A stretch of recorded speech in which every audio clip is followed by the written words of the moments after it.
Breaking news చూస్తున్నాం. Formula ఈ car race కేసులో కేటీఆర్ కు ఏసీబీ నోటీసులు ఇచ్చింది.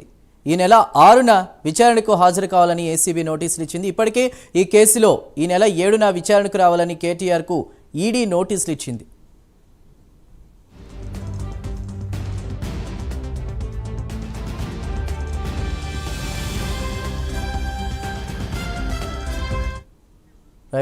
మరింత సమాచారాన్ని మా ప్రతినిధి కుమార్ అందిస్తారు. కుమార్. Thank you Chandu. ఏదైతే ఫార్ములా ఈ కార్ రేస్ లోని ఏసీబీ కూడా దూకుడు పెంచిందనే చెప్పొచ్చు. ముఖ్యంగా ఏదైతే ఎఫ్ఐఆర్ లో నమోదైనట్టు A1 కింద ఉన్న కేటీఆర్, A2 కింద అరవింద్ కుమార్, A3 కింద BLN రెడ్డి ఉన్నారు. ప్రస్తుతం ఏసీబీ అధికారులు కేటీఆర్ కి అయితే నోటీసులు అయితే జారీ చేశారు. ముఖ్యంగా ఈ నెల 6వ తారీఖుని ఏదైతే విచారణకు హాజరు కావాలంటూ కూడా నోటీసులు జారీ చేశారు. ముఖ్యంగా ఏదైతే ఈ కేసుకు సంబంధించి గతంలోనే అంటే డిసెంబర్ 19వ తారీఖున ఏసీబీ కేసు అయితే నమోదు చేసింది.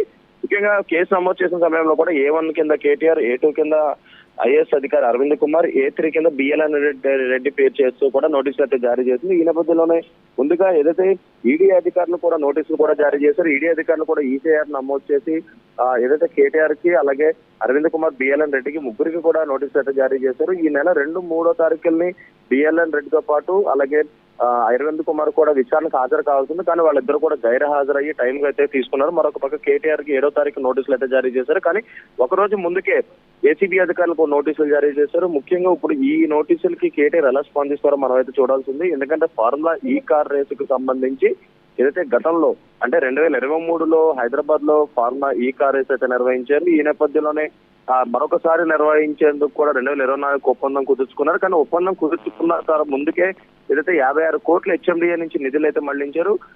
అది కూడా కరెన్సీ కన్వర్ట్ చేసి మరి ఏదైతే నిధులు మళ్లించారు. ఈ నేపథ్యంలోనే HMDAకి అధిక భారం అయితే పడింది.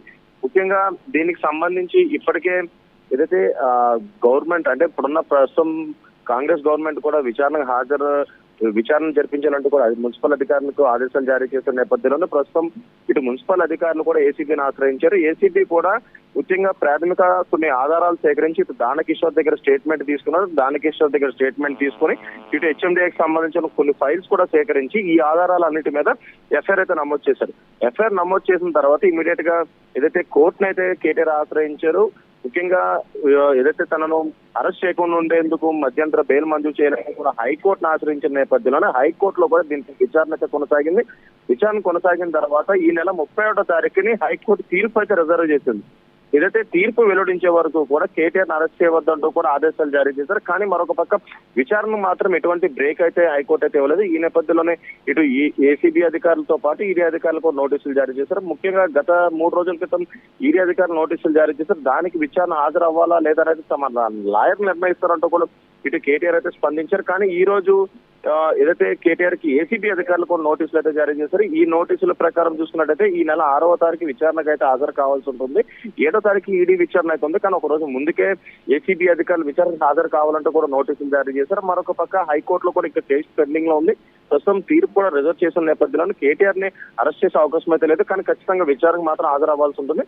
మరొక పక్క ఏదైతే ఫార్ములా ఈ కార్ రేస్ కి సంబంధించి గతంలోని అలాగే ఇప్పుడు కూడా కేటీఆర్ కూడా స్పందించడం జరిగింది. ముఖ్యంగా ఫార్ములా ఈ కార్ రేస్ కి సంబంధించి నిధుల మళ్లింపులోని ఎటువంటి అవినీతి జరగలేదంటూ కూడా కేటీఆర్ చెప్పుకొచ్చారు. అలాగే తనపై నమోదైన ఈ కేసు కేవలం జైల్లో పెట్టించడానికి కాంగ్రెస్ ప్రభుత్వం ఏదైతే తొందరపడుతుందంటూ కూడా ఇటు కేటీఆర్ స్పందించారు. ఈ కేసులో అసలు నిజాలే లేవంటూ కూడా ఆయన అయితే కొట్టిపారేసే పరిస్థితి ఉంది.